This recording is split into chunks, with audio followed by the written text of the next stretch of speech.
அது மாதிரி மாலதினா மாலையை உடையவள் மாலதி அப்படின்னு சொன்னாமா. இப்ப என்ன வீடியோ எடுக்க போற ஸ்ரீதேதயாபாத்ரம் விபத்யாதி குணாநவம் யதீந்திர பிரவணம் வந்தே கங்கயா மாதரம் முனிம் லக்ஷ்மீநாம சமாரம்பாம் நாதமாம் முனி மத்திமாம் அப்பது ஆச்சாரிய பரியந்தாம் வந்தே குரு பரம்பராம். சுமார் 5000 ஆண்டுகளுக்கு முன்னாடி இந்த ஊரில் வெங்கடேசன் ஒரு அர்ச்சகர் இருந்தார். அவருக்கு குழந்தையே இல்லை. பெரிய பெருமாளை பிரார்த்திக்க ஒரு ஆண்மகள் பிறந்தது. இந்த ஊரில் பிறந்ததுனால இந்த ஊர் பெருமாள் லட்சுமி நாராயணன், அதனால அவருக்கு விப்ர நாராயணன் என்ற திருநாமம் மட்டும் மகிழ்ந்தார். ஒரு 5-6 வயது ஆன உடனே ஸ்ரீரங்கத்தில் கொண்டு போய் பாடசாலையில் விட்டு கந்த சம்ஸ்காரம் பண்ணி 8 வயது தானம்லாம் பண்ணி அங்கேயே விட்டு வந்துட்டார். நல்ல ஆச்சாரியர், 4 வேதங்கள், 6 சாஸ்திரங்கள், 64 கதைகள் எல்லாத்தையும் குறையற கற்பித்தார். எல்லாம் முடிஞ்சது. முடிஞ்ச உடனே ஆச்சாரியர் உன் பாடம் முடிஞ்சு போச்சுப்பா அப்படின்னா, அடுத்த உத்தரவு என்ன அப்படின்னு கேட்டார். ஆச்சாரியர் ஜெபம் பண்ணி பார்த்தா பெருமாள் கழுத்தை போட்டுக்கின்ற வனமாதி அப்படிங்கிற மாலை அப்படியே கண்ணுக்கு வந்தது. அடாடா, இவன் வனமாதி எழுத்துமா இருக்கானே, இவனுக்கு போய் நம்ம உத்தரவு பண்ணாமா? எப்படி கிருஷ்ணன் காந்திவினை முனிவர்கிட்ட பாடம் கேட்டது மாதிரி நம்ம கிட்ட கேட்டுருக்கான். படுத்துட்டு இருக்கான்பா, அவன்கிட்ட போய் கேடு, அவன் உனக்கு உத்தரவு போடுவான்னு சொல்ல அங்க அரங்கனை சேர்ந்தார். உத்தவமூர்த்திவே அயோத்தியம் அரசுன்னு வேறு, மூலமூர்த்திக்கு பேர் வெண்ணெய் உண்டவாயன்னு வேறு. ஸ்ரீரங்கத்தை அந்த அயோத்தியர் மரத்து போட்டு இந்த மாலையிலேருந்து ஒரு மாலை அச்சுவர் கைக்கு வந்தது. அப்பா, உன்னை மாலை கைங்கரியம் பண்ண சொல்லி உத்தரவு போடுறார் பெரிய பெருமாள் நம்பெருமாள். உடனே ஸ்ரீரங்கத்தில் பெரிய கோபுரத்துக்கு பக்கத்தாப்புல ஒரு பெரிய இடம் இருக்கு. இப்போ அங்கதான் கண்டரடிக்கு ஆழ்வார் சன்னதி இருக்கு. பக்கத்தாப்புல சூரிய புஷ்கரணி இருக்கு. அதில் ஒரு பெரிய நந்தவனம் போட்டு பெருமாளுக்கு 6 காலம், 6 காலத்துக்கும் நிறைய துளசி நல்ல வாசனை மாலைகள் சார்த்து மகிழ்ந்தார். ரொம்ப நாள் இப்படி இருக்கும்போது ஒரு நாளைக்கு எப்போதும் என்னடா, ஒரு நாளைக்கு தாயார் பெருமாள் 2 பேரும் ராத்திரி 11 மணிக்கு மேல பார்வேட்டை அப்படிங்கிற ஒரு நிகழ்ச்சி நடைபெறும். அந்த சராசரமெல்லாம் சுற்றி வருவார். அங்கே உள்ள பாவதாளுடைய குறையெல்லாம் காட்டி சொல்ல பெருமாள் அனுகிரகிப்பார்.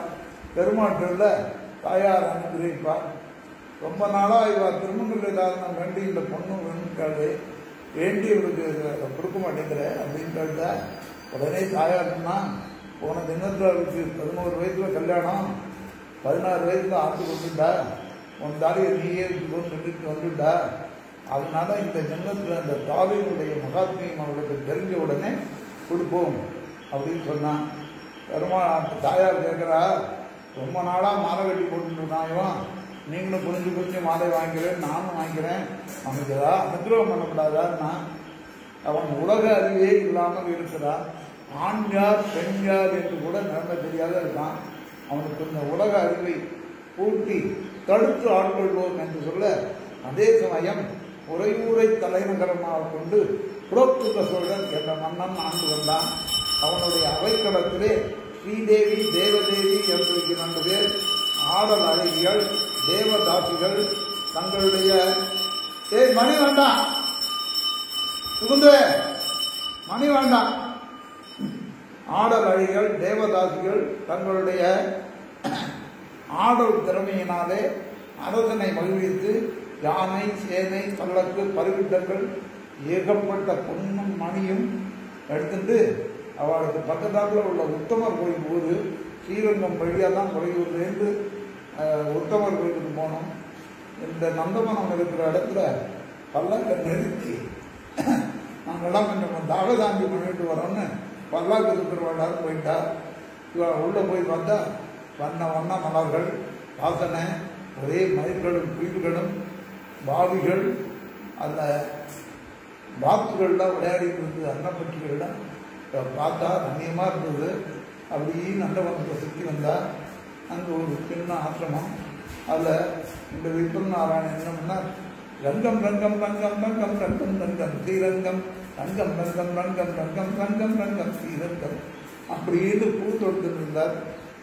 கண்ணு மூடி இருக்கு. பூ கையை திட்டினா ஒரு கள்ளத்துக்கு எந்த போட்டா அவன் பார்த்தா அலி மாதிரி இருக்காக்கா. நம்ம எங்க போனாலும் மூடு கொள்ளக்கில் போறோம், கீழே இறங்கினோம்னா 1000 பேர் சூழ்ந்துக்கிறா. அதனால இங்க வந்து இவனுக்கு நம்ம தேவழைகள் நம்ம தேர்ந்தாப்புல இருக்கிறோம். அவன் கண்டு பார்க்க மாட்டேங்கிறான் பாரு. அவன் நிச்சயமா ஆணழகனாக இருந்தாலும் அறியாதான் இருக்கணும்னு சொல்ல தேவதேவின்னு சொல்றாங்க. அக்காவுக்கு கோபம் வந்தது.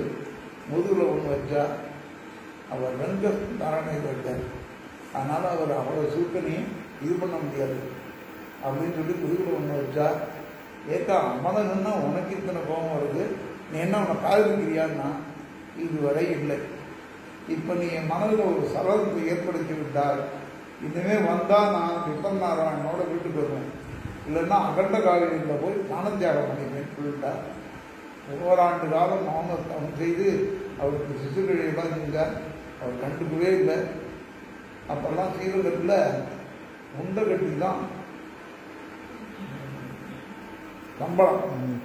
ஒரு உண்டை கட்டிங்கிறது கிட்டத்தட்ட 1 மணி